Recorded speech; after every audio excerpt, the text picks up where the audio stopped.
الحكاية صورة أبلغ من كلام. طفل نام في عيونه بكرة، يصحى يلقى بيته ذكرى، كل شيء حواليه مطار. والغريبة إن الكلام في القدس داير تحت عنوان السلام. طب بذمة أي إنسان عنده أهل، فيه سلام مرهون بحرب؟ فيه سلام وغزة بتبات كل يوم على ضرب؟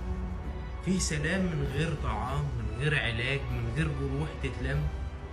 السلام بصراحة أصبح نكتة بايخة من ولاد العم.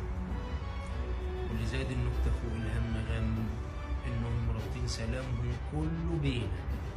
قال يا سيدي مصر تاخد أهل غزة جوه سينا.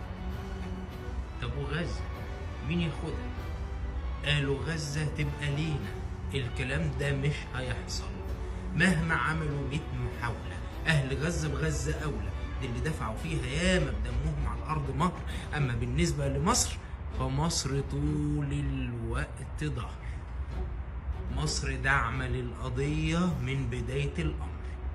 مصر حضن لأي عربي في أي غمة.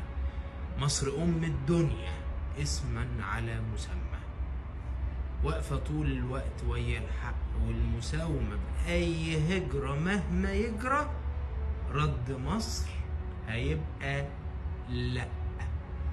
أهل غزة في حضن غزة مهما هيطول الحصار، والنهار مسيره يطلع، واللي فارق داره يرجع يبني غيرها 1000 دار. بكرة يبقى لينا جوه القدس مطرح، بكرة شجر الحلم يطرح. مهما طال العمر الخريف، والوطن ترجع خريطته كاملة.